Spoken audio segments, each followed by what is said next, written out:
Welcome back to our program. Please welcome Carla Hendra. Everybody back?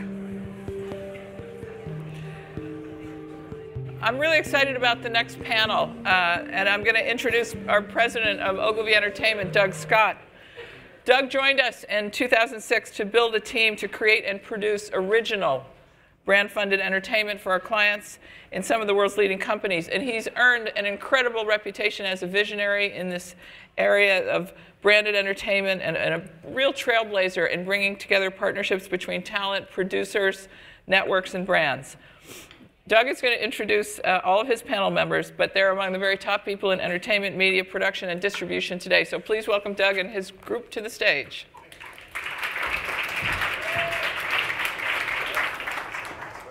Thank you, Carla. First off, I'd like to thank everybody for joining us today. It's really an honor to be hosting this morning's panel, Shift Happens, the transformation of networks and content. I've assembled a group of really what have become friends of mine over the years, spanning all forms of networks, from AOL to Fox, CNN to the recently launched Pivot. And I'm really excited for Evan to be here to tell us more about Pivot and the approach that Pivot's taking in this new landscape. In the last 10 years since Verge was launched, the media landscape has really undergone some unprecedented changes. Players are playing in different positions. You have companies like AT&T launching platforms, Verizon with Fios. You have Google acquiring YouTube, obviously, and developing networks there. Technology continues to leap ahead. The acceleration is unprecedented, and the price continues to go down. So the ability to create content, valued content, great stories is becoming greater and greater, giving us an abundance of or an oversupply of content. Hyper-connected consumers are adopting new entertainment devices as fast as they can be invented. And whether it's a tablet, whether it's a smartphone, or the new phablet, as people like to call it, right? We continue to see these new devices be purchased, and the acceleration or the curve of that adoption is at an all-time high. At Ogilvy Entertainment, as Carla stated, and at the agency at large, we believe that brands can employ the magic of entertainment to tell their stories. These stories need to be rooted in brand ideals. We believe in the big ideal here, and really the idea of a cultural truth or a trend, that which a consumer really adopts or adapts, right, is what we're trying to get at with the stories that we develop for our clients. That then needs to really be fueled through smart media strategies, through paid, through owned, through earned. And we have the advanced video practice and other divisions, Social at Ogilvy, that assist in assembling all of these pieces to create the right content ecosystem. You'll hear today a little bit about brand journalism, about newsrooms. We're going to touch on a lot of different topics and hopefully give you great insight into the overall landscape that is out there right now. But before I do that, I'd really like to share with you a recent speech that Oscar award-winning actor Kevin Spacey gave. It was the Edinburgh Television Festival hosted by The Guardian. And we've taken a little bit of creative liberty, both with Kevin's speech as well as with some of our clients' work and other great work in the industry, to really hammer home one of the key points that I think Kevin made in this 47-minute speech. So without further ado, let's take a look.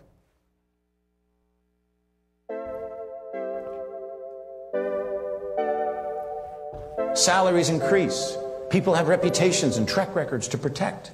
And the end result is a shift toward conservatism, away from risk-taking. And if there's one thing that overlaps between business and art, it's that in the long run, the risk-takers are rewarded. It's all content. It's just story. The risk-takers are rewarded. The audience has spoken. They want stories. And they will talk about it. They're dying for them. And they will talk about it. Facebook blog, tweet, Facebook blog. And they will talk about it. Facebook blog, make fan pages, silly gifs. Must observe, surprise, adapt, break boundaries, discover appetites, and take viewers to new places. Complex, smart stories available whenever they want, whatever device they want, wherever they want. Complex, smart stories wherever they want. Prize fruit, juicier, shinier than it's ever been before. Right there. Prize fruit. Seize it. Reach out. All the more shame on each and every one of us if we don't reach out and seize it. The risk takers are rewarded. It's all content. It's just story. The risk takers are rewarded.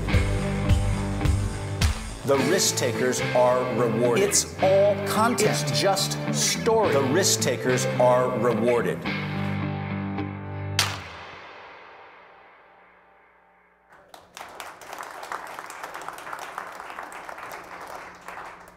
And I think that's what we're really here to talk about today is risk-taking. And how can we, as marketers, how can we, as cultural provocateurs, be rewarded with the stories that we're looking to tell? So with that, I'd like to introduce our esteemed panel today. Evan Shapiro, President, Pivot Television, part of Participant Media. Casey Estenson, Senior Vice President and General Manager of CNN Digital. Julie Simon, Senior Vice President, Distribution and Advanced Services and Digital at Fox Networks. And Bob Lord, CEO, AOL Networks. Thank you for all joining me today. So I'm going to dive right in here, and start off with this idea of disruptive innovation.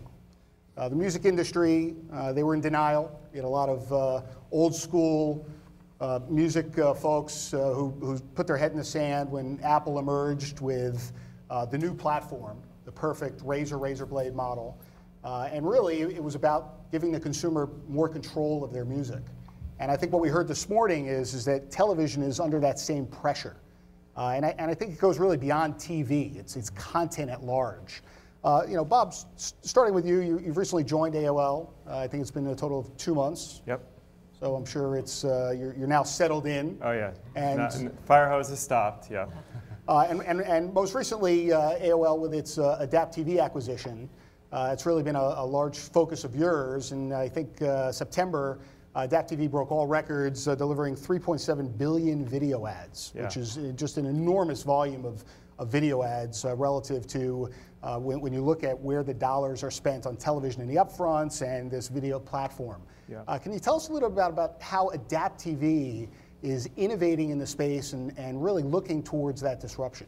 Yeah, so I think the most interesting thing about Adapt TV, for those of you who don't know, they basically have a marketplace for online video. And this disruption has been done before. People didn't believe that it could happen. But Adapt TV has done a fantastic job at actually being the place where people can put up a marketplace and arbitrage basically their video inventory, their online video inventory.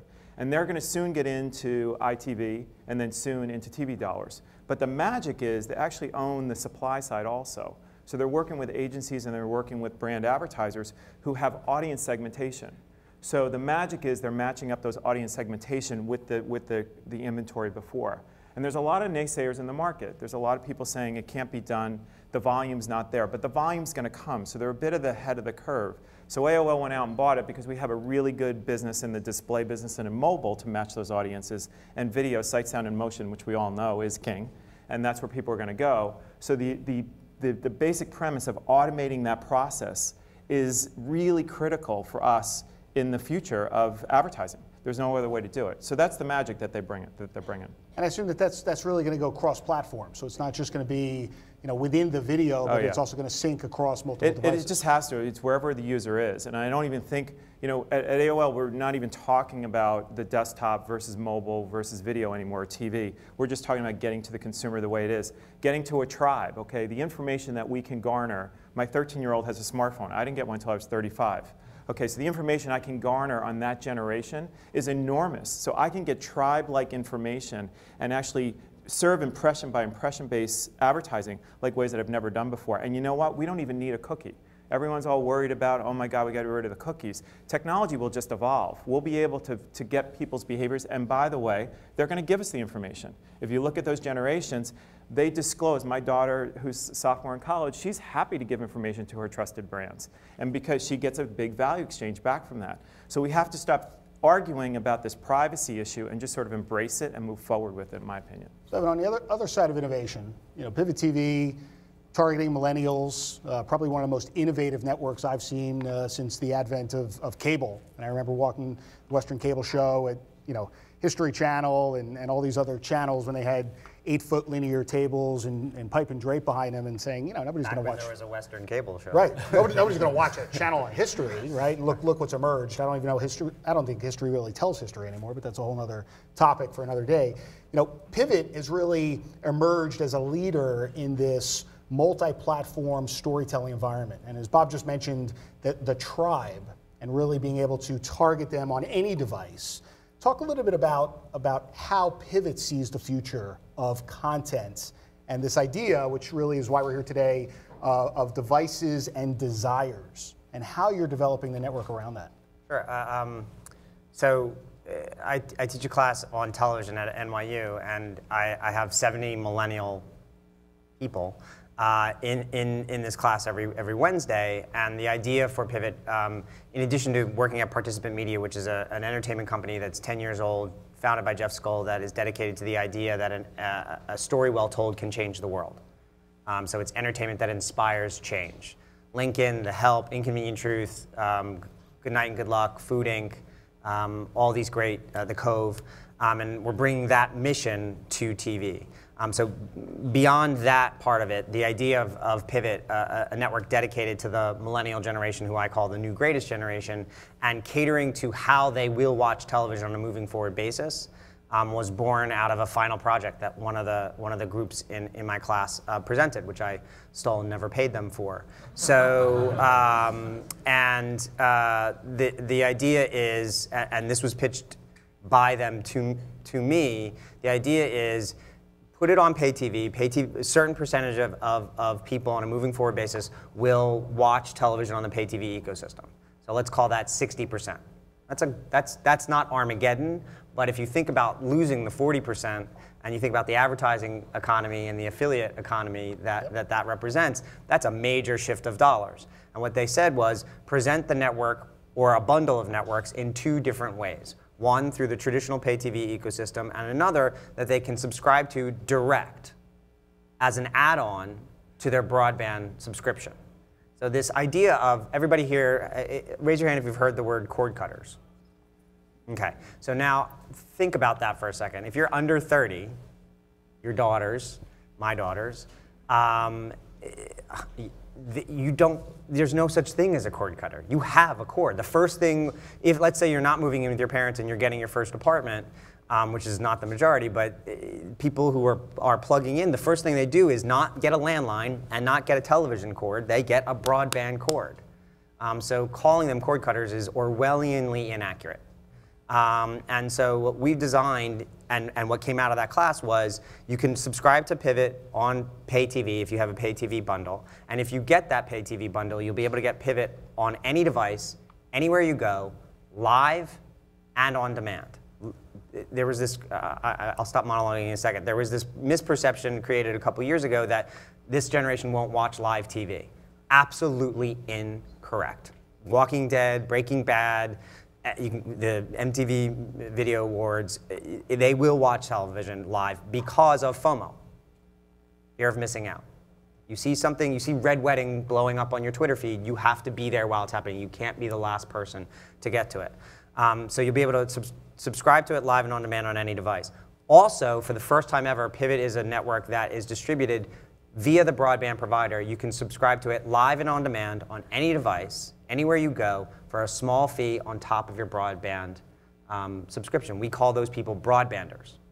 And if we, like you said, from the music industry, if the television industry doesn't address the millions of kids who are graduating from college every year and not subscribing ever to pay TV, we will lose them from the ecosystem forever. So we're trying to create a product, and we'd like other channels to join us in a bundle for, say, $20 a month. You can get your favorite channels direct to any device through Comcast, Time Warner, Fios, AT&T, for a small fee on top of your broadband. So that's the idea behind Pivot.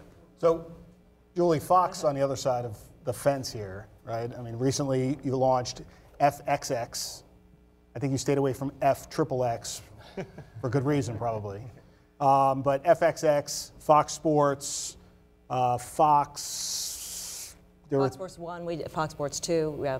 Okay, and a large part of that obviously is ripping a page out of Disney ABC's model of, if I bundle 8 channels, 10 channels, 12 channels to Comcast, I have my premium that I'm getting for ABC and an ABC Family, and then ESPN, ESPN2, ESPN3, ESPNU, ESPN Women, et cetera, to the point that the aggregate of that per household becomes an enormous amount of money. Thus, what was driving sort of the chicken that Time Warner Cable was playing with CBS earlier this year. This model seems to sort of be a big variance to yet the model or the strategy that Fox is pursuing right now. Yet, you oversee really advanced platforms, right, and new distribution channels. So sort of what's Fox's view on the future relative to this disruption that's going to take place with the consumer? Yeah, so Fox obviously is, I would say, more entrenched in the system, in the pay TV ecosystem than what Evan is describing, although he's using that. At Fox, we actually have over 40 channels. It's the broadcast, it's the FX suite, it's the Nat Geo suite, and all of the sports. So, our ecosystem is very much the pay TV one. It's in fact the largest revenue driver, by far the largest EBITDA of the entire company, right? It's multi-billion dollars, and it's our bread and butter. So we are, tied at the hip to the pay TV distributors, but we also have to be, we can't put our heads in the sand. We have to be thinking beyond that. What our driving philosophy has been around TV everywhere, which is this authenticated way of watching. So if you're a pay TV subscriber, you should be able to watch all of our content whenever you want, wherever you want it.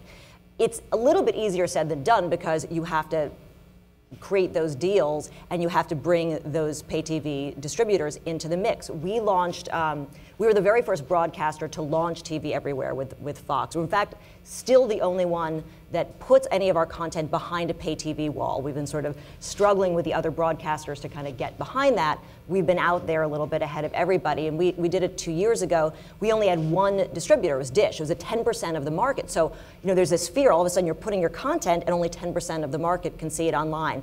That's becoming a bigger and bigger deal because more people are watching online. But we're now at 50%. We think we'll be, at the entire market by the end of the year. But we did that a couple years ago. We're now basically taking all of these verticals. We have our entertainment, our nonfiction, our sports, and we've on the linear side made those much tighter and stronger by making an FX suite, by launching FXX, which you have to say very carefully. Even though it doesn't have the triple X, if you say it too closely, it just sounds like FX at you. Anyway, yeah, I've had a lot of problems with that one. Later at the break. Yeah, after the martini break, perhaps. So we have that. And we have our nonfiction suite with the Nat Geo and our sports, and we've really strengthened those. We are now launching the multi-platform pieces of all of those. So we have Fox now. We're about to launch FX now, which is all of the pieces of the FX suite, which is FX, FXX, and the movies, which has become a huge piece for us. The acquisition team has gone out and purchased rights to $500 million worth of movies, and the 75% of the top box office. We have all of those. It's the Avengers. It's the Twilight, the whole Twilight franchise. All of those, the DreamWorks animation. All of that we now have in our arsenal. Netflix can't get it. After you get through that first premium window, we have it for 6 years. So the only place you can see it is going to be our platforms. So we put out FX now, and you're going to be able to watch all of those movies on any device you want. Putting Fox Sports Go. You have to be authenticated. You have to. Everything we do is authenticated. The only thing that we don't put behind that wall is the short form stuff and some of the ancillary programming. But everything is behind that wall. And look, still 90% of the ecosystem has access to that. And yeah, we are watching the cord cutters, and we are very much concerned about where that next generation is going to go and making sure that they stay part of that. But right now we are seeing that usage, and it's working, and it's really something that we believe in and are going to continue to do, but also watch everything else that's going on. I want to clarify one thing. Ours is all authenticated as well. Mm-hmm. Even if you're a broadband-only subscriber, you're still subscribing via an MVPD on top of your broadband subscription. So you're hearing someone kind of out here on the fringe of pay TV and someone who's really entrenched, both set betting heavily on the MVPD ecosystem. Yeah, the reality is, though, I mean, because we can talk about authentication, we can talk about password security. I mean, if you look at the music business, those kids, we went around it, okay? We went around it. So the challenge is, we want to, and look at Google Chrome. I mean, all you have to do is sort of plug it into your TV, right? You're downloading any content that I want to get, and I can broadcast it. So the real challenge is, what are the behaviors that the consumer is saying so that they want to pull from Fox? They want to pull the broadcast, the content. The rights, actually, are really probably the Trojan horse here of what kind of rights you have as a broadcaster. So that, you know, you're somewhat protected, but it's the kids' behavior, or the new generation behavior, that they're just going to get around all of the systems and the protections that are tried to put in place, in my opinion. So let's shift for a second in terms of the behavior. You know, Casey, I believe CNN right now has something to the tune of 37 million app downloads. 40 now. 40 million? Yeah. It just went up 3 million while we were sitting here. While we were sitting here, yeah. I love that. Yeah. So 40 million app downloads, right? I mean, talk about shift in behavior, right? CNN was built on real-time news, the only platform in the world that had reporters around the world. And whether it was the first Gulf War with the embeds that you guys did, you were always ahead of the curve in terms of journalism and news reporting. With 40 million app downloads, right, you guys are delivering news headlines to devices in real time. Yeah. Okay? Yet, Twitter out there, you know, I would argue, and I've discussed this with Greg Dalba, who unfortunately didn't make today, you know, Twitter really should be called the Twitter News Network, because Twitter has really put itself out there where people are tweeting from location, right? And inciting. Not always accurately.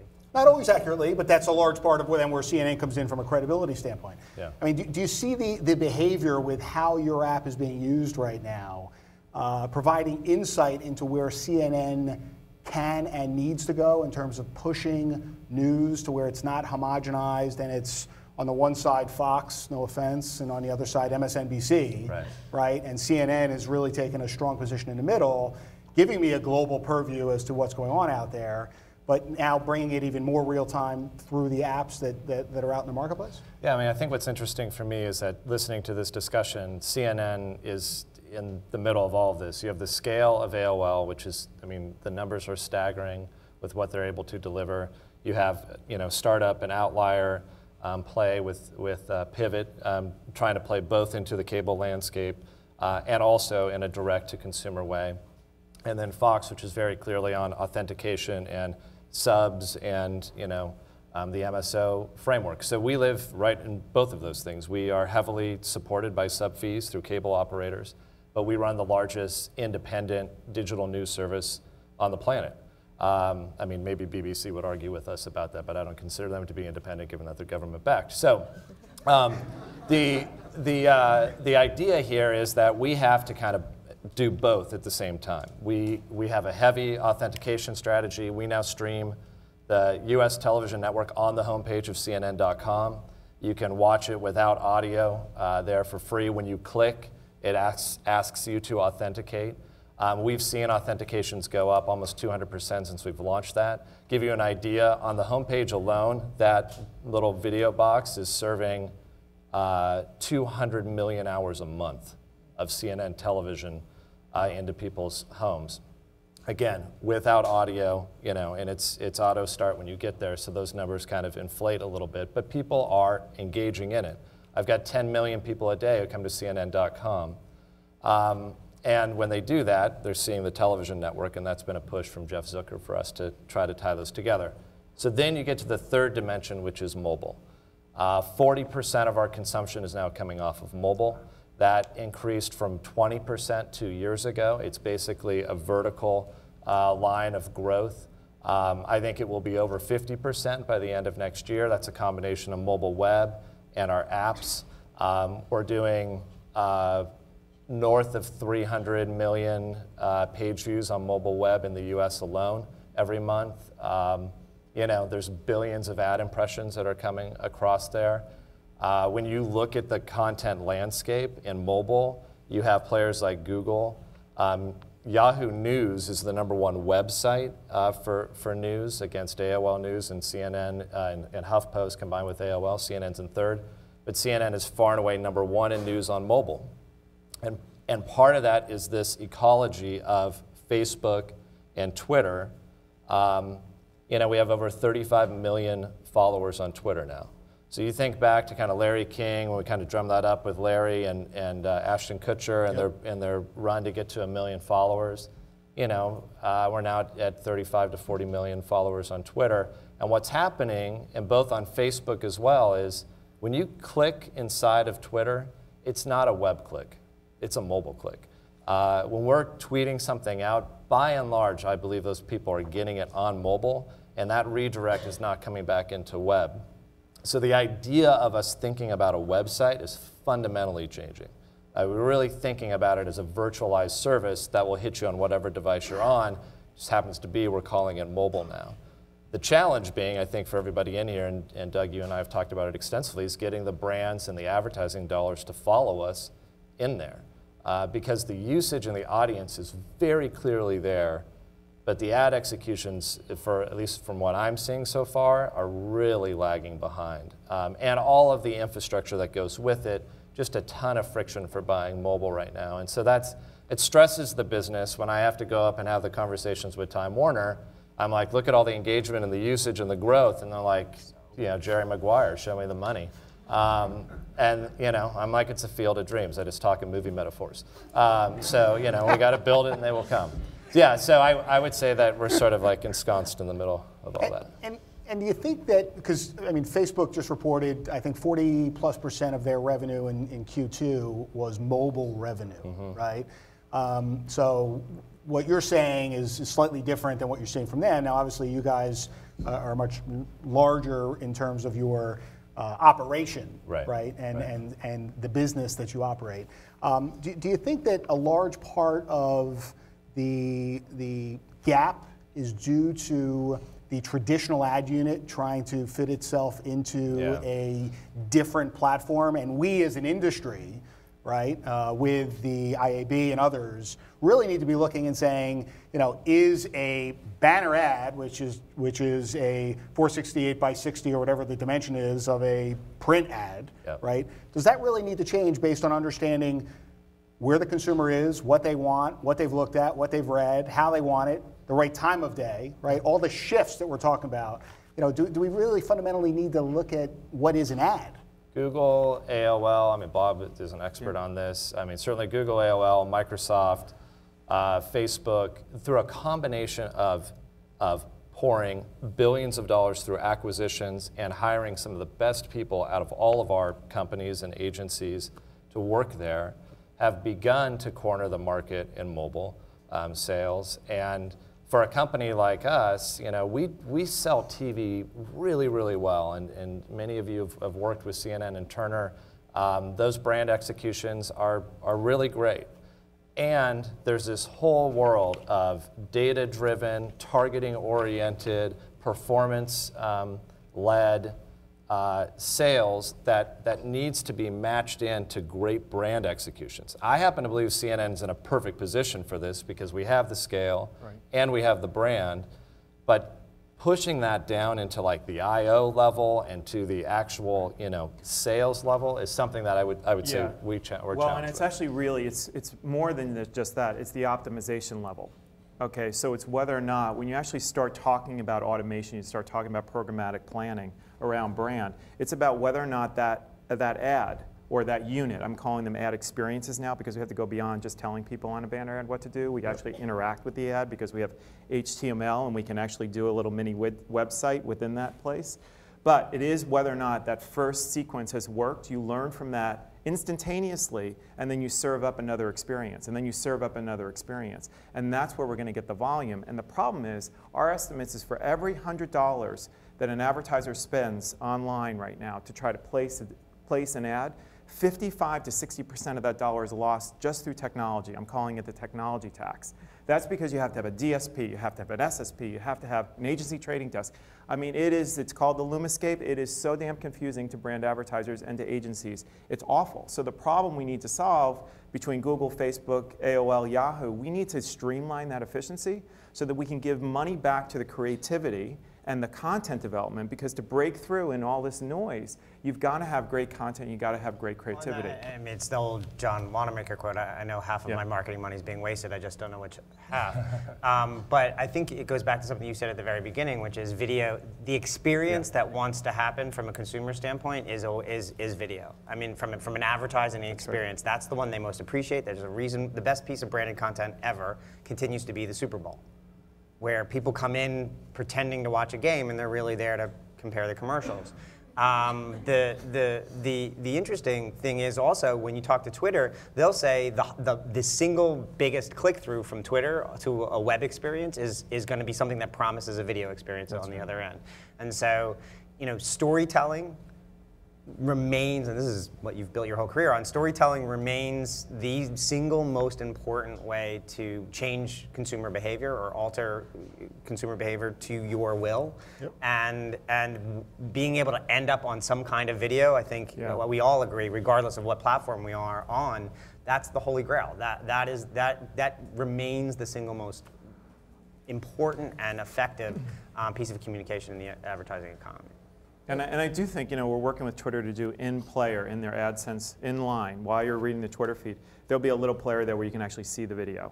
So you actually we have to get to that point where they don't even have to click on it. The video just comes, right then and there. And if you want more deeper content, you sort of entice them to go further. It's enormously telling that Twitter's major moves in the last 90 days have all centered around television. That's right. And I think, you can talk, the major difference between the television industry and the music industry, which I agree that television is at the same crossroads that music was before Steve Jobs kicked all their asses, is that the best content in the world right now is being done on TV. Whether we call it Netflix or HuffPost Live or FXX, or CNN.com, that experience that you're serving up when that live player starts automatically is still television. Everyone says the golden age. But isn't it more the serialized format of what we know TV to be? So to that point on Netflix, okay, and to what Mr. Spacey says in his speech, it's this idea that we want story, right? And House of Cards is a great story. Right, and House of Cards is delivered to me, and you know, in that speech he talks about binge viewing. People 3 days of their lives get sucked up by binge viewing, and I bet you everybody in this crowd right now has engaged in some form of binge viewing, whether it's an entire series over a weekend, or whether it's watching Duck Dynasty on cable because they've determined that they're just going to run it because it's their #1 show, back to back to back. The net is it's a serialized format that we're watching. The television is just a monitor. Not always. Duck Dynasty is not really a serialized. That's a sitcom. It's closed end, but yeah. Yeah, and the show of mine that you played in that tape, thank you very much, where you have the characters from Portlandia. Yep. That is not a story-driven piece of content. That is a character-driven piece of content. That's a performance piece of content. They happen to be binge-viewing Battlestar Galactica in that clip, which is very meta.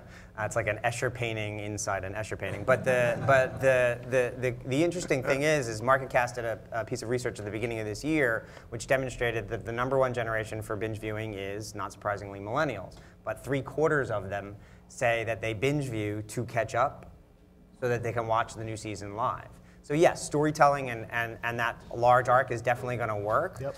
But Saturday Night Live does the same. It's 38 years in, and it's still doing record numbers, and it's doing it with huge audiences. No disrespect, but Chris Hayes is somehow magically drawing a millennial audience to news on MSNBC at whatever time he's on, 8 o'clock or 9 o'clock at night. So it doesn't have to be Game of Thrones, but there has to be some promise of an immersive experience that takes you away from whatever mundane life you happen to be living on this side of the screen. Yeah, the only thing that I'll say is I think that there's a fallacy in linking what happened to the music industry with what is happening to television, and certainly Julie would be an expert on this. the economy is built very differently. It's closed, at least in the U.S. I mean, in the U.S. is maybe a bit of an outlier with its distribution model, but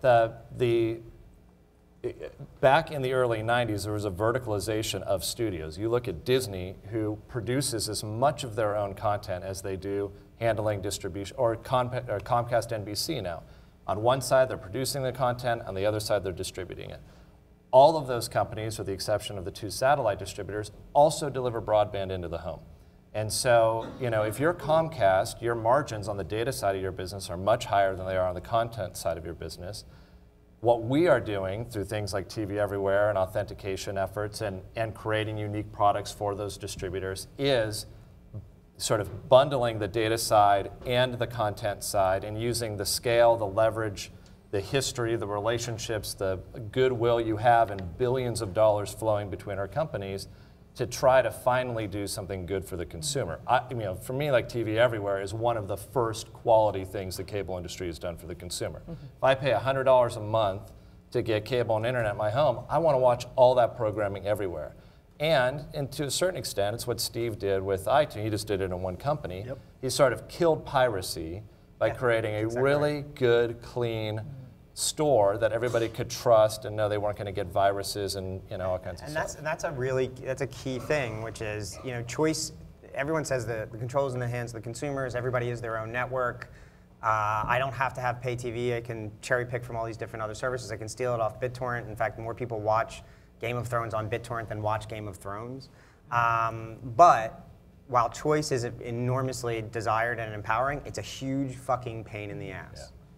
Try to go make a non-pay TV experience work for you, and it's not as satisfying as everybody would like it to be.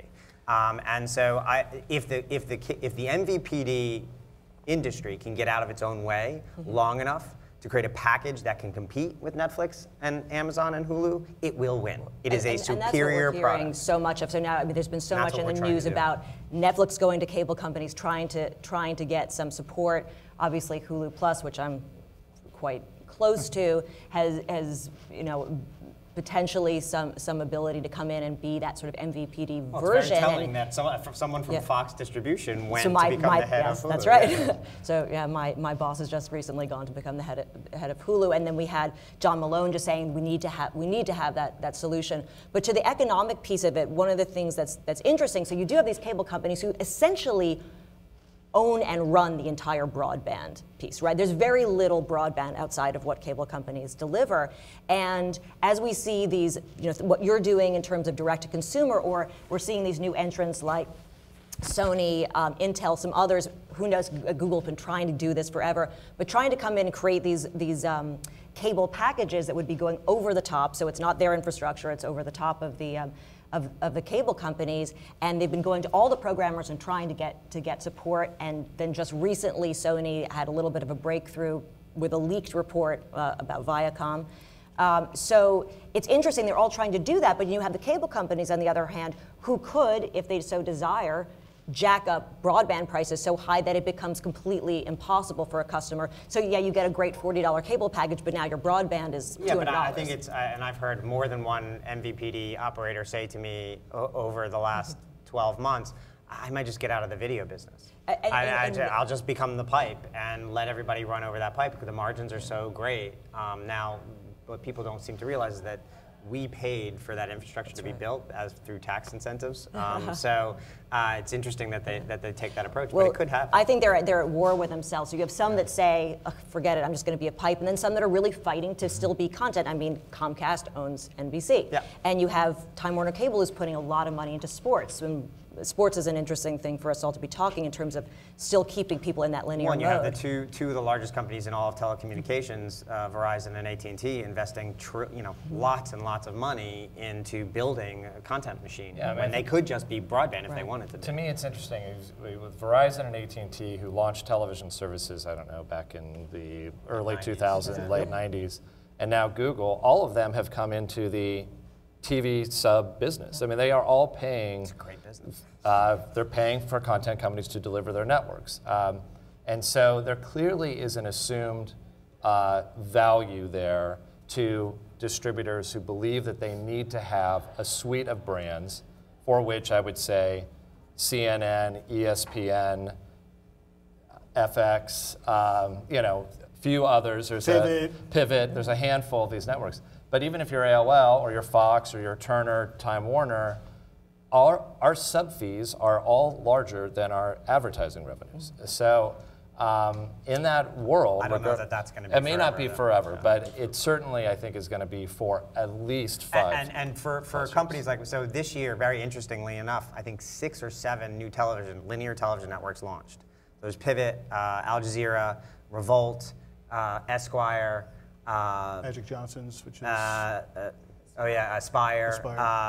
Fusion, launched by Univision just recently, I don't know their business, but I can imagine none of us is getting rich off our affiliate fees, so it's an entirely advertising-driven business.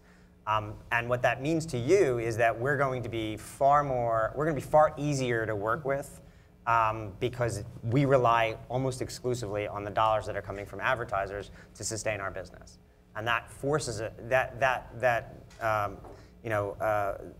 invention, the inventiveness forced upon us by desperation is really good for companies who have money to spend on advertising, because my programming group meets with advertisers.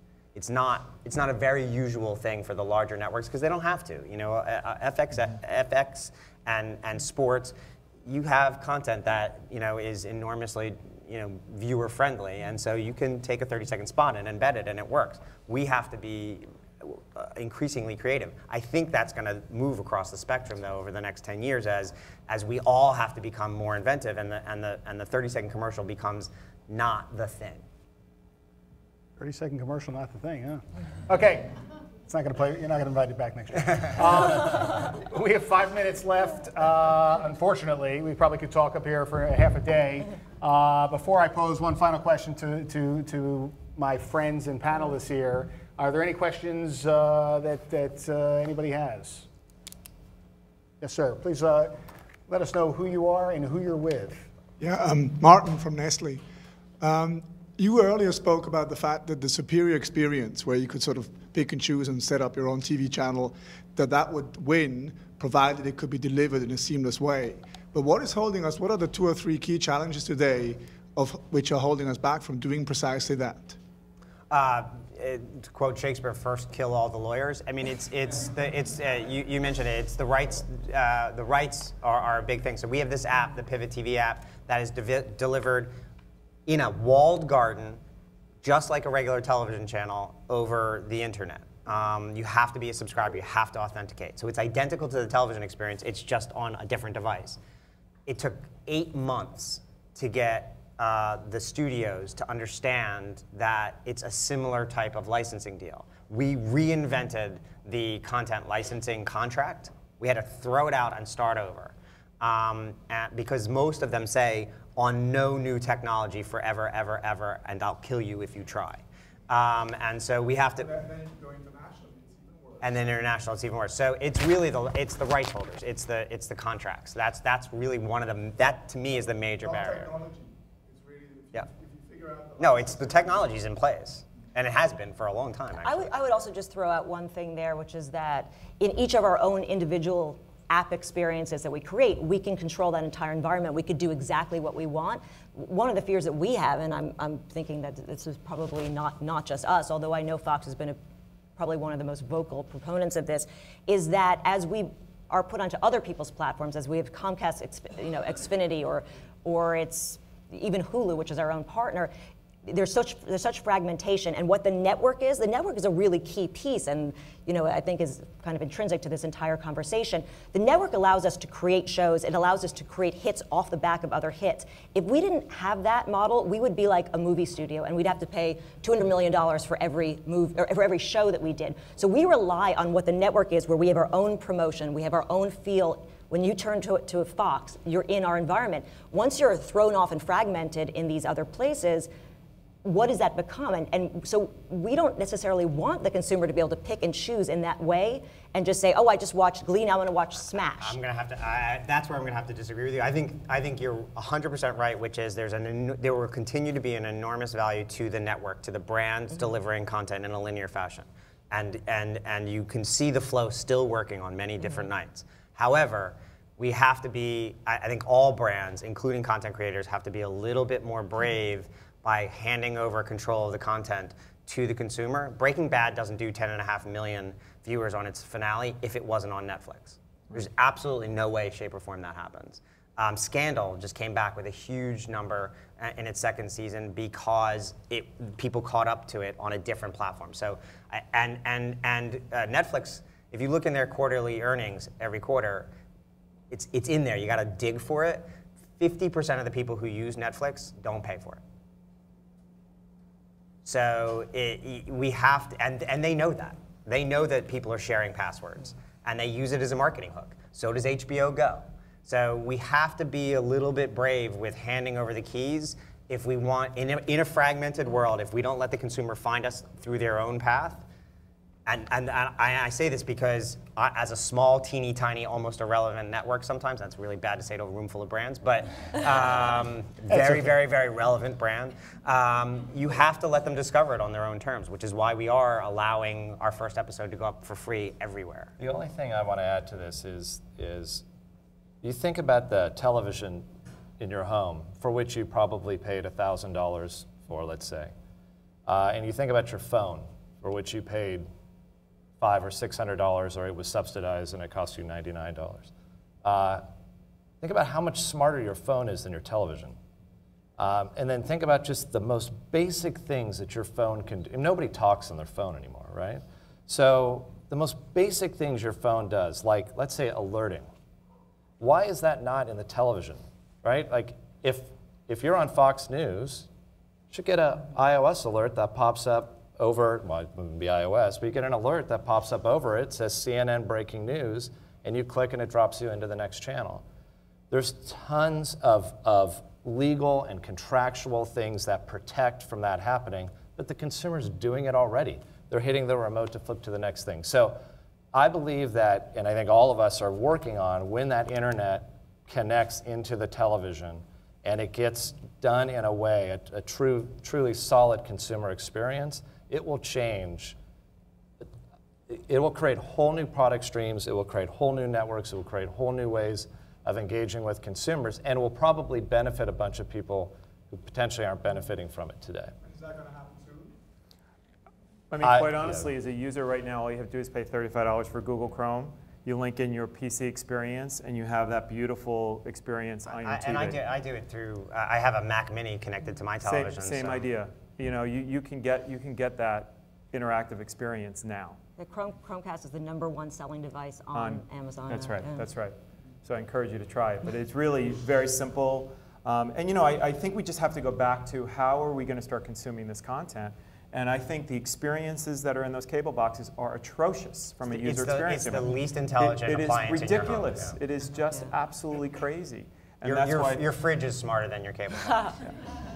That is true. From a technology standpoint, the cable box will never be there. It's going to be these new things, and there is an installed base of 90 million boxes. Which is why Tom Rutledge, who now runs Charter Cable, went to this when he ran Cablevision, went to the Supreme Court to create the head-end DVR, which would save the MVPD industry about $1 trillion and remove all those really dumb boxes from your home. And the TVs are getting smarter. You can go on, Samsung Smart TV. Or LG. You can click on AOL on. You can get to the problem websites. is that's not always the drive. That's not always the OS of the content experience. That's true. Most long-form content that's streamed is being watched over Roku. Now, Roku is Netflix. It's like the #1 thing. So just that the big screen versus small screen. The content that you have, which is short pieces. Right. Our short pieces, our micro content gets viewed over mobile devices, but long-form content still gets seen on the big screen, even if that's coming over a set-top box on demand. Not good experience. And but the amount of television viewed on an Xbox or some other game console amongst the 18 to 34 demographic has tripled in the last 5 years. Well, we didn't get to that question in here, but I apologize, we've run out of time. I do want to ask this group one last question for each of you, very succinct. answer here. That's the wrong group. I know. Yeah, I was going to say. We had a problem on the phone. Did you get that idea? It was great. Practice. It was great. The one thing that this community here, made up of folks out of agencies and brands, representing Fortune 50 brands, the one thing that they should look for or be concerned about going into 2014? Bob? I think the one thing you should really look for is really challenging yourself about how you're spending your media dollars around interactive video right now, because I think you should be doing experiments with how to get to ITV and how to start inserting ads into that. And I'm not sure that your media agencies or whoever's doing your media budget will automatically gravitate to that, because you're not going to get the scale yet. So it's sort of a sideline, but I do think you have to sort of experiment with that. Julie? Yeah, I guess I would sort of second that, because we're about to go into an interesting time with dynamic ad insertion finally coming true on the set-top box. Things are happening on internet that work really well on a say a Google, a YouTube, or a Hulu, but not so well on some of these newer things that are coming up from cable companies. So taking the risk and being willing to try some of the stuff like auto content recognition, things like that. We know it's not going to be huge yet, but we have to work together so that we can get to that next step. Casey? I would just say watch more CNN, please. Come on. On any device. Oh, there we go. Download the app. We need another 3 million before the end of the day. You got 3 million during this conversation. Evan? I go back to the tape, and I'm echoing a lot of what's already been said, but those who fear will fail. Those who take risks will win. And you look at what Chipotle just did with their amazing their Scarecrow. You look at what Oreo did during the Super Bowl. The risk-taking brands are winning, and there's a reason for that. Especially amongst we have like gorilla in the misted, the millennial generation. We go out and we have 1,000 kids on our panel every single day. We ask them questions every day. We go into their homes. We do ethnographies. Happy to show you that tape. And what they love brands. They think that the change that the world needs will be driven by brands, not by the government. And they're looking for you to take risks, to be authentic, and to deal with them as if you trust them. And if you do that, they will trust you. But if you do it from a place of fear, if you don't hand over the keys to them, they will abandon you very quickly. And from my side, I would say that we really need to be paying more attention to your audience's behavior. Understanding what they watch, where they watch it, how they watch it, when they watch it. And I really have to say I'm excited to have Rory Sutherland here to really get into the thoughts around behavioral economics, because I think it's one under-leveraged area in all of our businesses, that understanding the usage of device from 6 inches to 6 feet, right?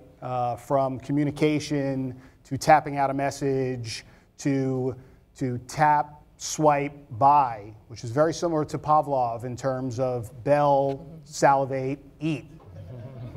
Okay, so I would argue that we've Pavloved ourselves through these devices, and understanding that behavior and that 99 cents, 99 cents, 99 cents that's appearing on our credit card statements from our kids and ourselves, right, for the information that we want, when we want, where we want, and how we want it, and triggering that relevancy in our businesses, whether it be a Nestle Crunch Bar or whether it be a B2B engagement on behalf of DuPont on a global basis.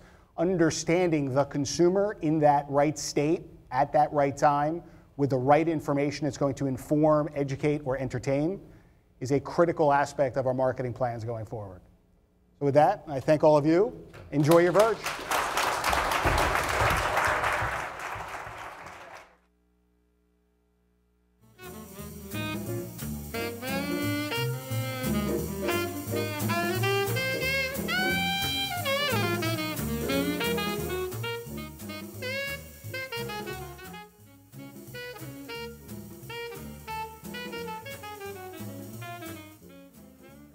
Sorry, let me just get back up here. Okay, folks, we're going to keep moving. Okay, next up, we have one more session before lunch, so I'm going to introduce what is, I think, going to be very related to what you just saw, which was heard, which was about innovation and about embracing mobility and about embracing data so that we can give consumers and customers better experiences. And so now we're going to hear from Martin Lange, who's the head of mobile at Ogilvy globally, and Rocco Fabiano, president of Qualcomm Retail Solutions together. QRS, just to remind you, develops consumer engagement solutions. They're in the technology business, including the Gimbal SDK, which we've been working with them on, which is all about geofencing and proximity sensing. And they have a number of other technologies, though, on relevance analysis, navigation, augmented reality, and mobile payments. So you're going to hear about all of those different ones from Rocco. I know if all of you know that mobile is sort of the new black of digital.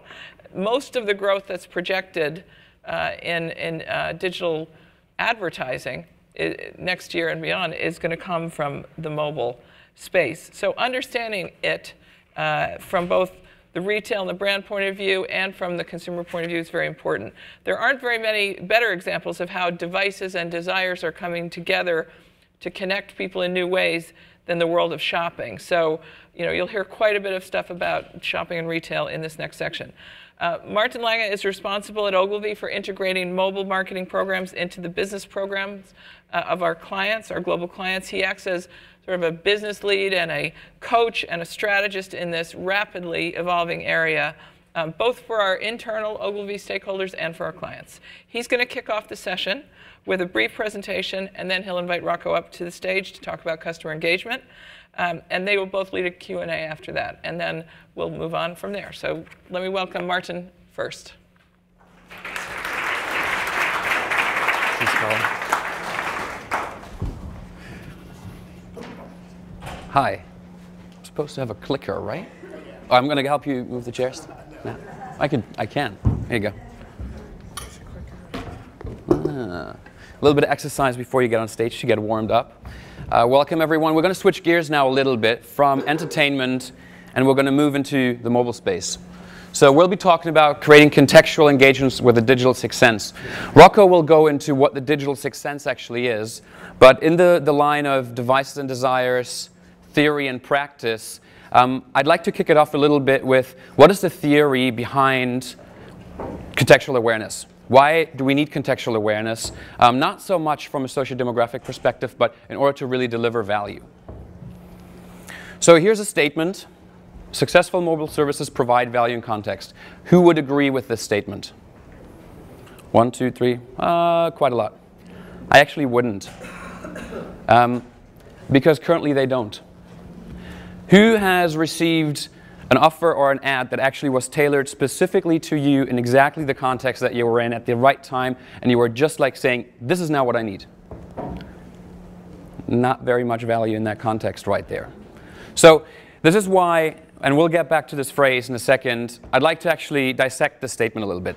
And dissecting it means we're going to take a look at some data that's out there on the marketplace in order to come up with hints and solutions. And if we look at all this data that we find when we do secondary research or even primary research, one of those data points says 21% of consumers have searched for a coupon in store. Fantastic data. Is that a lot? Is that a little? Who are those 21% that are actually looking for a coupon in store? That stat does not tell me anything about this, which is why I'd like to briefly talk about the theory of what we should be looking at before Rocco will then talk to us of how we can actually enable this. So, another bold statement, motivation for purchase differs, but it also creates specific and targeted value propositions.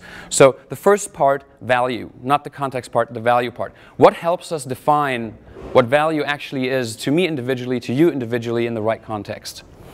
We've just done some research across 5 countries, 2,500 folks, quantitative research, and among various findings that we had, one that came out is people have different relationships when they look at purchase journeys or when they look at making purchase decisions.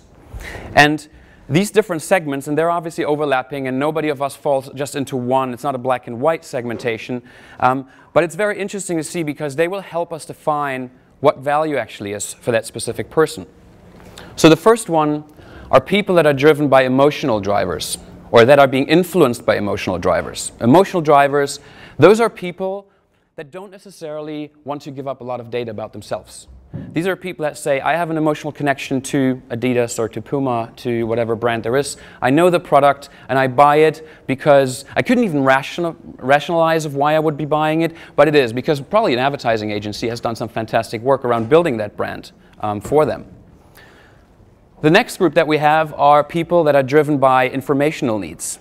I know some person very close to me who's very much in this segment. People with emotional needs, they're trying to find the most information to make the most well-informed decision when making a purchase. You all may have found yourself scanning barcodes in a store, trying to figure out if Amazon has the better price.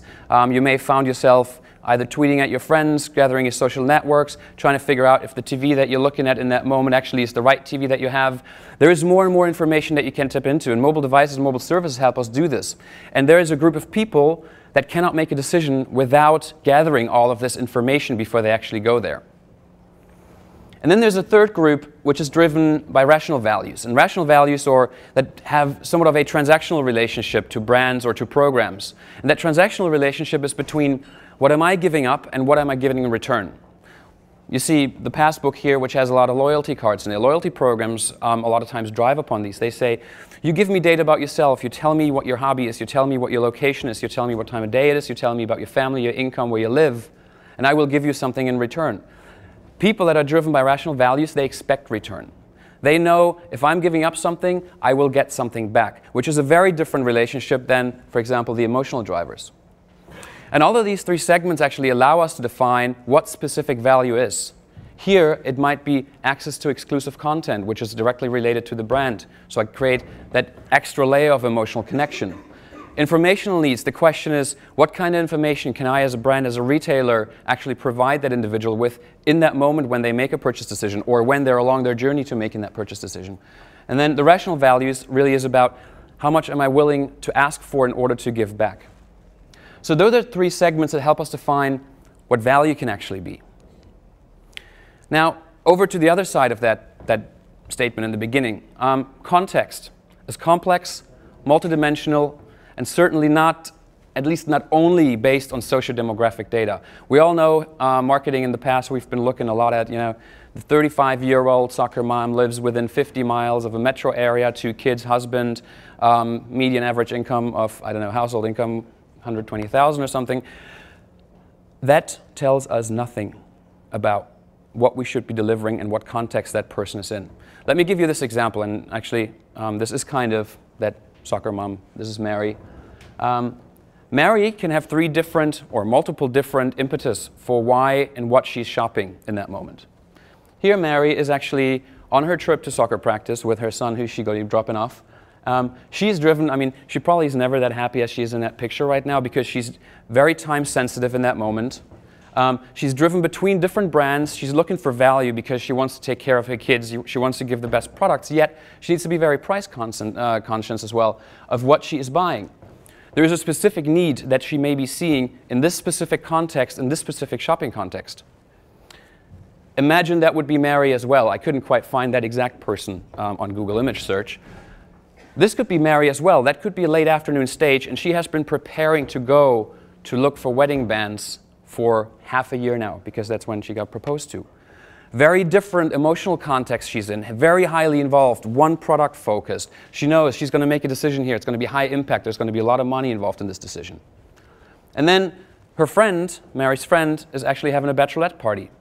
Bachelorette party, all of a sudden, they're shopping, they're having fun. There are multiple people in that context around her. Again, it's the same person, yet the context where I'm constantly tweeting, I have a very short attention span of what's going on around me, is very, very different from this one or from the one in the middle.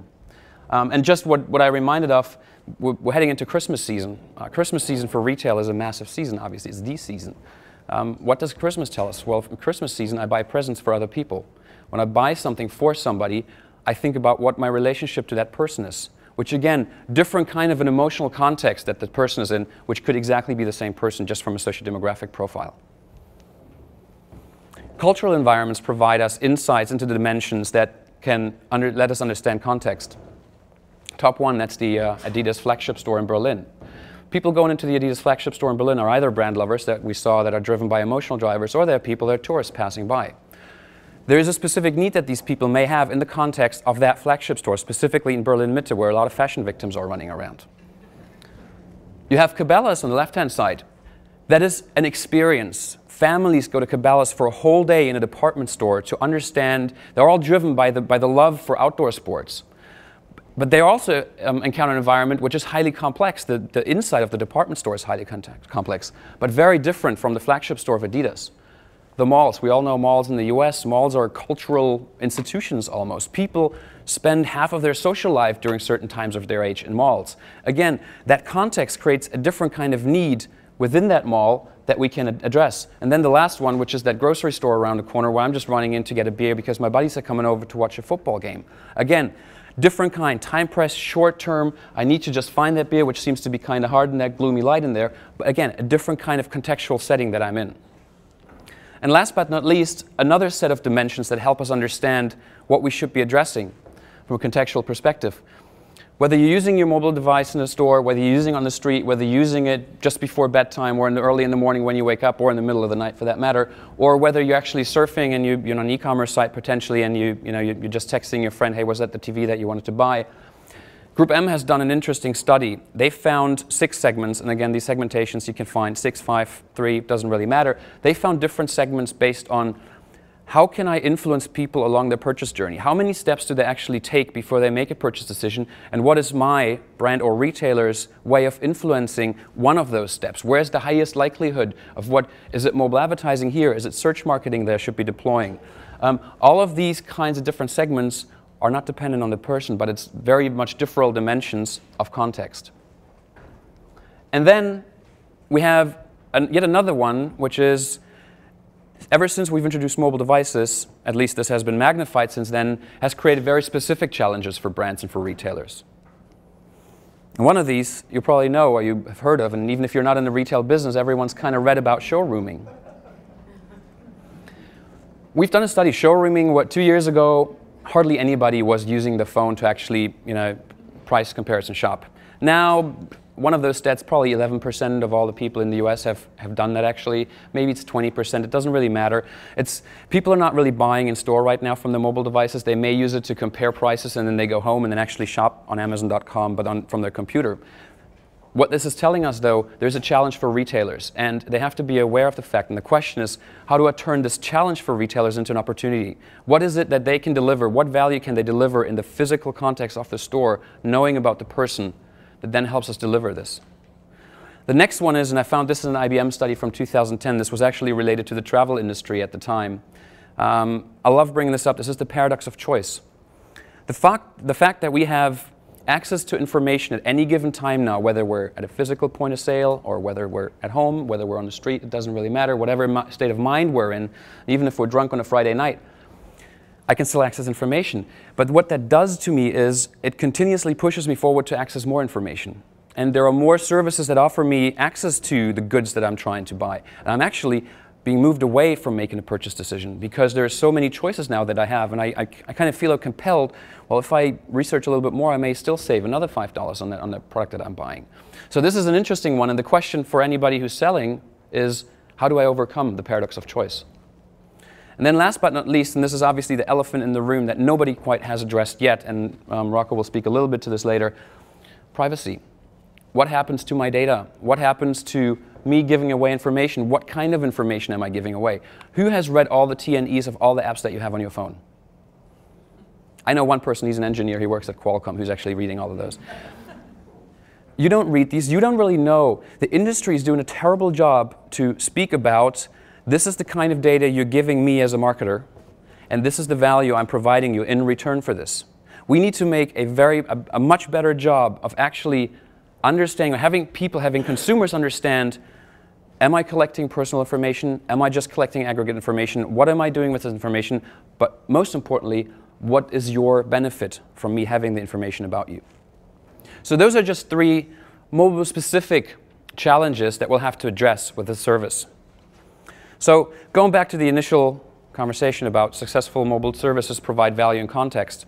Value, if you look at value as an equation, a very simple equation, high personal reward minus low perceived level of effort. We've all been pretty good in identifying what the reward portion is. And that could be, the coupon that I'm giving. It could be exclusive access. It doesn't have to be monetary necessarily. We haven't really been good at identifying what is the level of effort that I'm demanding of somebody that they give back to me. Is the level of effort just pulling out my phone and swiping and logging in and running up the app and checking in and, oh, there's another profile question I have to answer? That's a lot of effort. Or is it giving up privacy? That could be considered effort. Is it giving up intimacy? That could be considered effort. We have to think about what that effort really is that we're giving up, and only if this still is, obviously, relatively speaking, a positive result, only then am I creating value. And the second one is context. Just said, context is not just physical context. Context is not just time, but context is very individual. It can be driven by emotional drivers. Context can be driven by the motivation of why I'm actually engaging into a purchase journey. Context is very obviously time sensitive, and context is very cultural. So context is much more than just simple time and location. All of a sudden, bam, this is where I know I need to deliver that offer to. So this all may sound a little, how can I deal with this? How do I make sense of this? Where do I get all this information for? How do I determine what the right reward is, and more so, how do I define when the right moment is and when is the right context of how I should be speaking to people? And with that, I'd actually like to introduce Rocco Fabiano. Rocco is the president of Qualcomm Retail Solutions. And Rocco will talk a little bit about the platform that will now and going forward help us work or try to find these solutions for the challenges that we've just, in theory at least, discovered. So Rocco, welcome to the stage.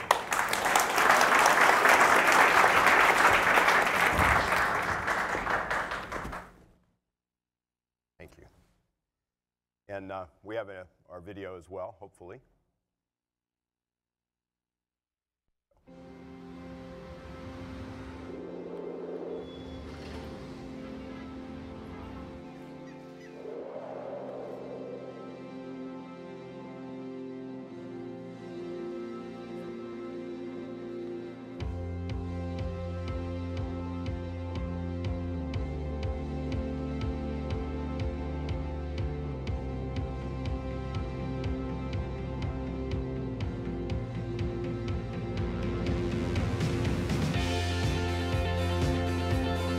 The world moves so quickly, it's like we have to get stuff done, and if you can't communicate at any time of the day, I mean, you're not going to be able to do what you need to do.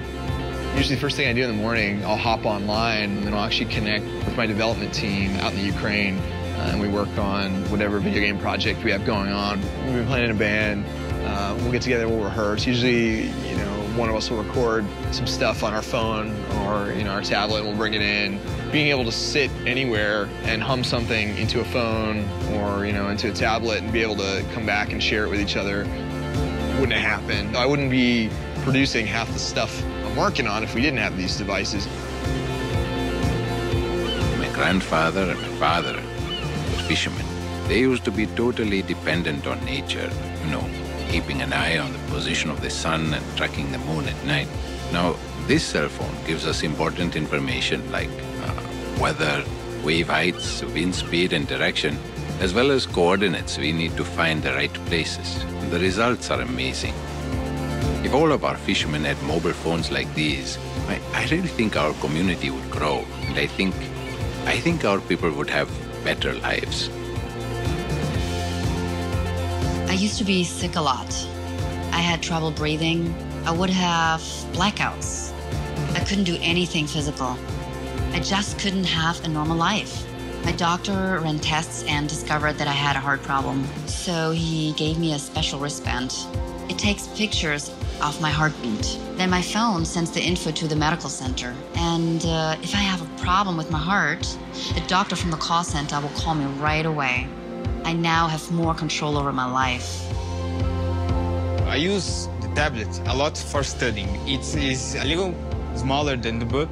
We use tablets to chat with each other, I still use it for fun and everything. It can make the study very efficient, so I can learn lots of things in little time. It's really impressive. Well, sometimes I put some music so I can read it while I'm playing without using, paper. maybe I will be a musician when I grow up. My name is He Fang, and I live in Beijing, China. I'm Josh Shabtai. I'm a creative director here in New York. My name is Adriano. I have 15 years old and live in São Paulo.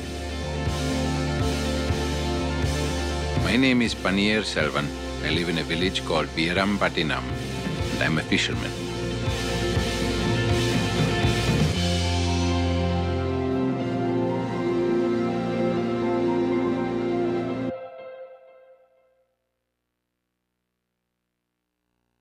All right, so thank you very much for joining me today. I'm conscious that I'm standing between you and lunch, but I appreciate you taking a few minutes to hear a little bit about what we think of the digital sixth sense and a couple of the products we have that we think are particularly retail focused. So as the slide says, welcome to the connected world. There are roughly 10 billion connected devices today with an expectation that that will exceed 25 billion connected devices by the end of the decade.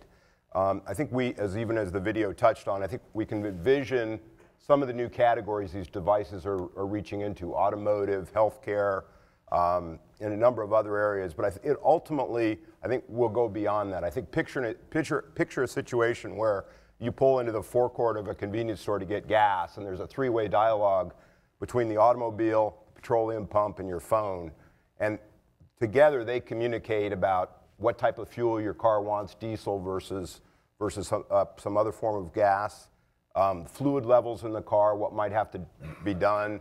The convenience store adjacent to the petroleum pump may send a message because they have a particular product you're interested in.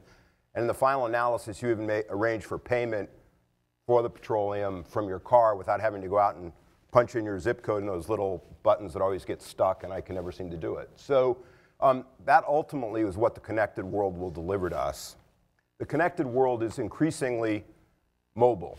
As we talked about, of those 10 billion connections, about 6.7 billion of those are mobile phones. So when we think of the connected world as a mobile world, and you occasionally hear the statement that it's the most significant development platform in the history of man, and when you think about the fact that that 6.7 billion devices gets close to the population of the world, you can see that as a supportable decision or a supportable statement. And there are many developed countries, you'll find that the ratio of phones to adults and adolescents exceeds 1. So there's actually more people that have multiple phones than people who don't have phones. So I think the other thing that's important here, and it's touched on in the slide, is work with the phone happens in real time. It's different than sitting at a desktop device at home doing research on a product. It happens in real time while you're there, which is obviously, for those of us working with retailers in the advertising industry, that's a far more important interaction than an action that might have happened the previous night.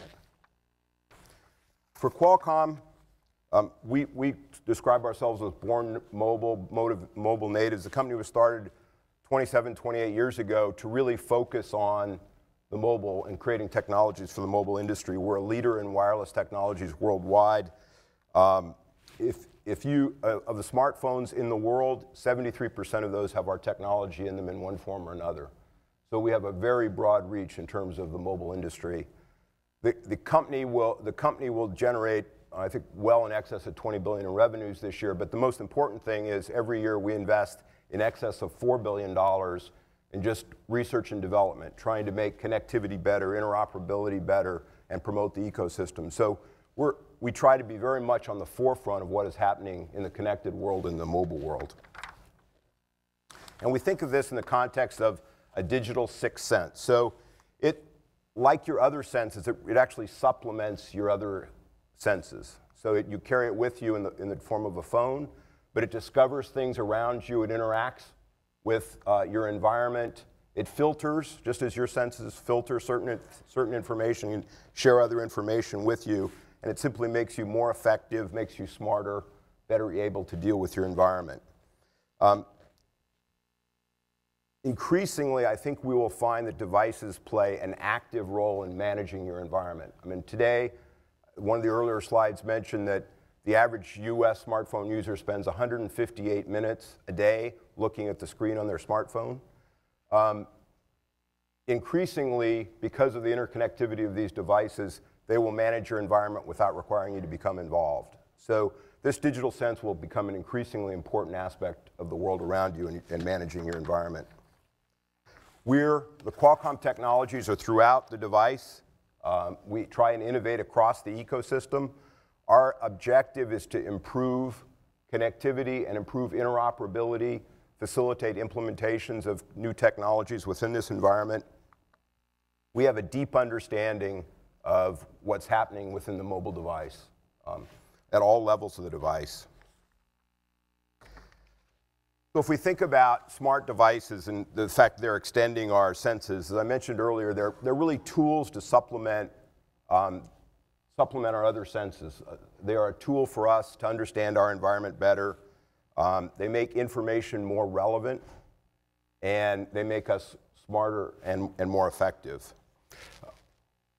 Historically, or actually as where we are today, and I guess I'd interject another point, when you look to the addition of biometrics, you'll see the phone also will start to play a bigger role in validating who you are. And so if you look out today, really what we're doing is we have a phone that tells you where you are, where you're going, and how fast you're going. If we look out to the future, the key will be taking location and adding to that information about you, knowing what your interests are and knowing proximity, what other things are around you, so you can understand in your path through life or your path through that day, connect it to what your interests and what is proximate to you as part of that interest. So that it can, again, the problem we have with these devices is we have an abundance of information, and the device has to filter that and manage that so you're not simply barraged with data, and you can actually, it can match up your interests with the data you're receiving, so you only focus on the information that's most relevant to you. So I think in terms of talking a little, trying to drill down and do this in a little more, more direct way and talk about some of our technologies and some of the things we do, and hopefully share with you some tools that you might use in your businesses. We'll do this from the perspective of our retail group. I mean, partially that's because that's what my team does. We're Qualcomm Retail Solutions, and we try to bring our technology through to retailers. And we have a very broad definition of retail. I mean, we don't simply mean a store or a mall. We think of sports venues, theaters. All of these are different real retail venues. So we're trying to support the the vendor or the retailer. And the key is making better customer engagement. So if we talk about competition from people shopping at home or shopping remotely, the way to make the best compete with that is for the retailer or the venue operator to make the in-store engagement better and unique, that they won't be able to see if they're simply doing it from their computer or their phone at home. And one of the products we'll talk about here is a product called Gimbal. Martin will do a demonstration tied to Gimbal a little bit later. Gimbal, we think, is a very unique platform because it really combines 5 factors that are relevant to improving in-store engagement. First of all, it provides a geofencing capability, but again, and consistent with the notion of taking location and combining it with interests, it also has a personalization engine, so it can learn about your interests and pair that to your location. Key to, if it's going to be learning about you, it needs to have a very heavy privacy component. So the third piece of that is privacy. It's trustee certified and very privacy centric. It also takes advantage of a new technology that's just coming to the market, which is the Bluetooth 4.0, Bluetooth LE, which is a technology you would see in the iPhone 4S, and it would be on most Android devices that have had the Android 4.3 download. So it's a technology that's just coming to the market today, and we'll talk a little bit more about Bluetooth LE or Bluetooth Low Energy. And then finally, it's critical to have battery management. So the fifth, and an area Qualcomm specializes in, is battery management. So in addition to having the geofencing profiling and Bluetooth LE, it also has a very active battery management component. We'll start with and to do this, it probably helps to walk through a customer's journey. So we'll start with geofencing. So this would be a venue. The venue owner might have set up a geofence. I think we all know geofencing, but that's basically a GPS-based location that's been identified, and when you enter that fence or that area, it either notifies the customer of information around them or notifies the venue owner that you've arrived. Gimbal's geofencing is unique because Gimbal's allows you to set up an infinite number of geofences. Very battery efficient. If you had the gimbal geofences open for the entire day, you'd find that it took less than 2% of the battery life. In most cases, less than one half of 1% of the battery life.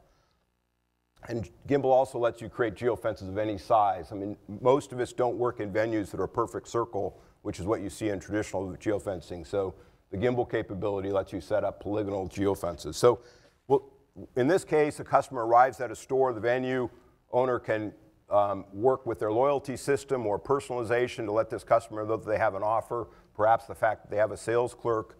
The sales clerk this customer likes to work with, and that sales clerk is on staff today, and connect the two. So once you've arrived, the geofencing lets the customer know what information is available to them, and notifies the venue owner that this very valuable customer has come into their store.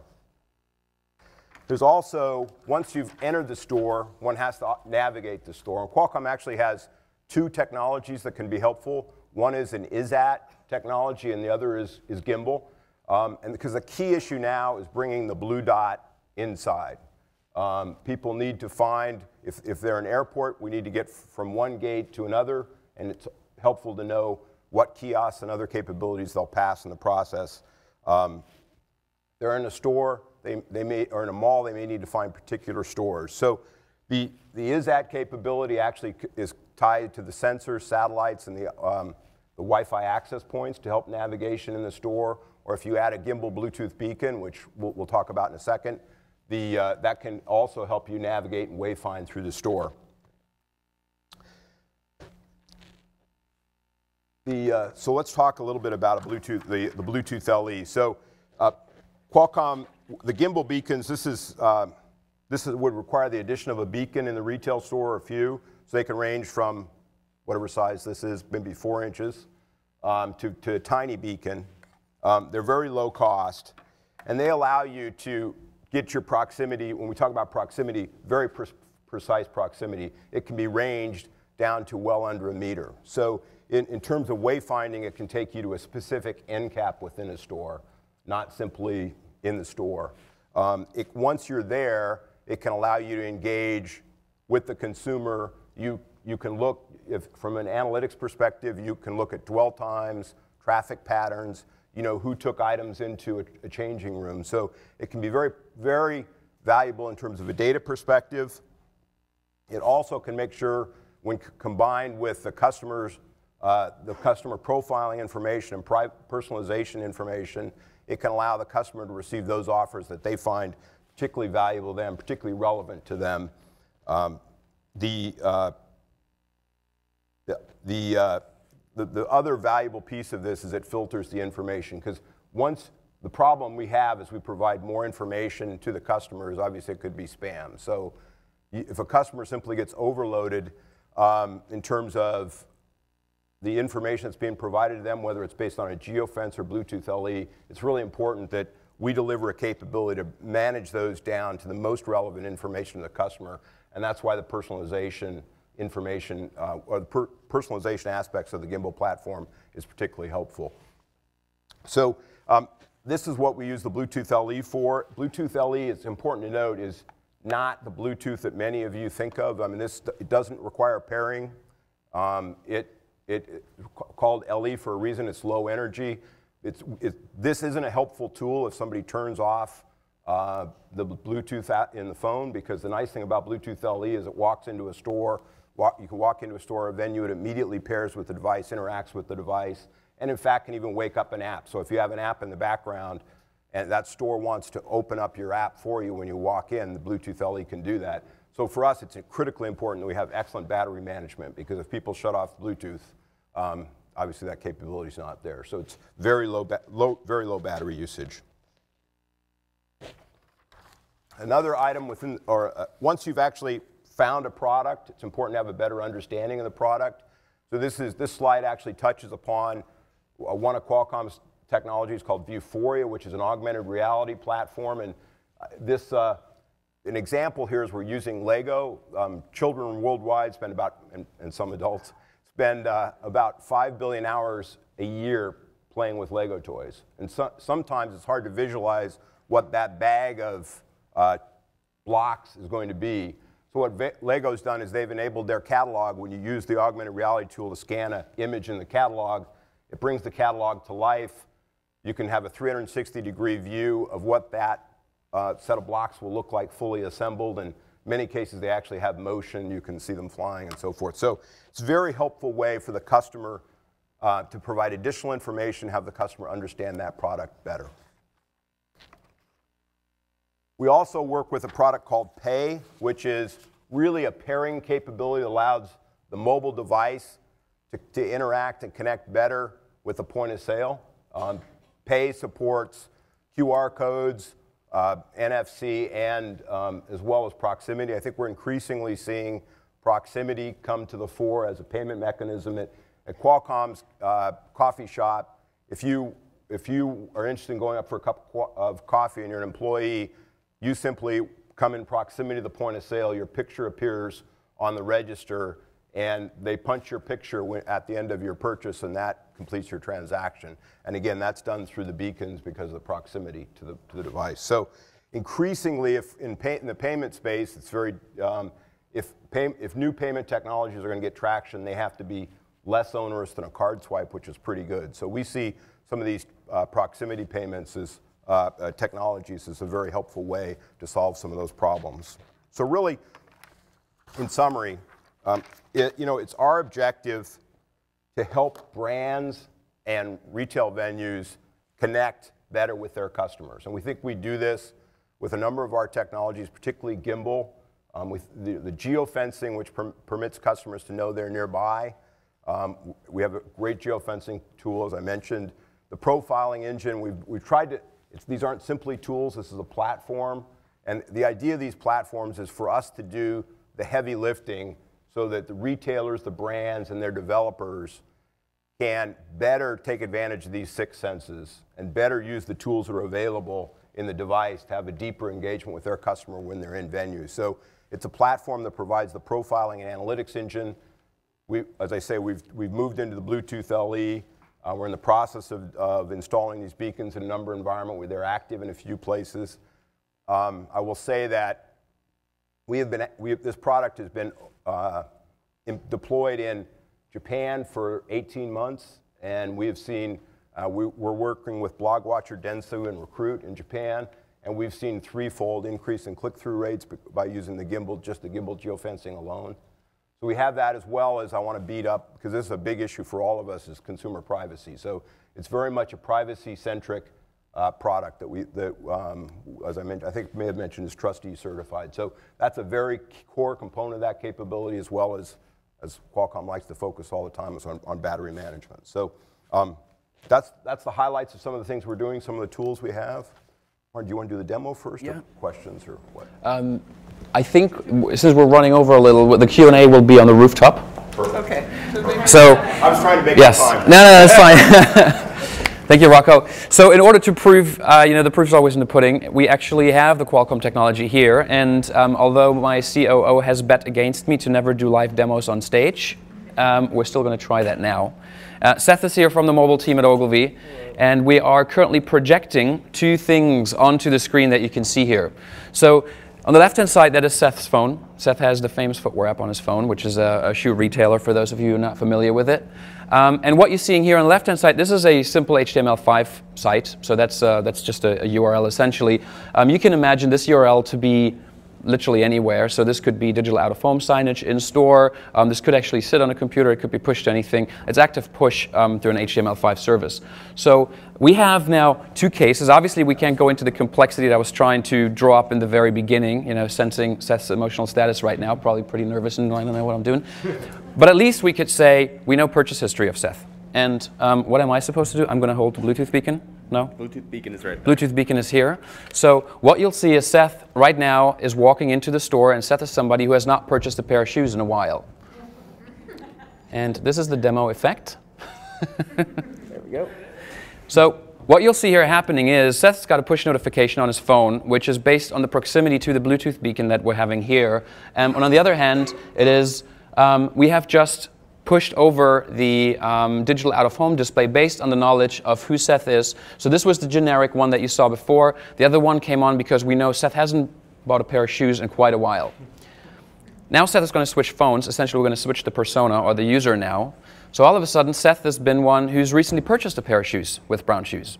And again, he's entering the mall, he's entering the store, and what we're seeing now, and you don't see anything on the phone for this demo, is now this has switched to actually celebrate your new style. We know he's had a purchase in the recent time, so now we encourage him to actually share what he's done, share it on the famous footwear trends page within the app that we've just built. So this is just a very, very simplified example of how proximity technology delivers various messages based on our knowledge about that person. And you can imagine, you can imagine the complexity of potential business rules we can build into an engine that sits behind this. And if you take your imagination a little bit further, imagine all the data that we can collect on the back of that about people's travel journeys, where they are, what they're doing, about their states of minds, what triggers have actually worked for us, which haven't worked. We can essentially real-time activate all of a sudden, and we can even attribute display advertising, and other spots to actual conversion in store, because we know he may have seen a banner ad 3 days ago, and all of a sudden I do track him at Famous Footwear in store. All of a sudden we're able to attribute that conversion in the store to him having seen that piece of advertising before. So with that, as I said, the Q&A will be on the roof during lunch or during the cocktail hour later. The one thing I just want to say, because it's been very retail heavy, for all of you not working in retail or brand selling through retail, take that step outside of that and just think about what contextual relevance and delivering value and context can do for you as a brand, whether you're developing services or products that you have. I bet you we can come up with an idea for any of you to leverage this technology. So with that, thank you very much.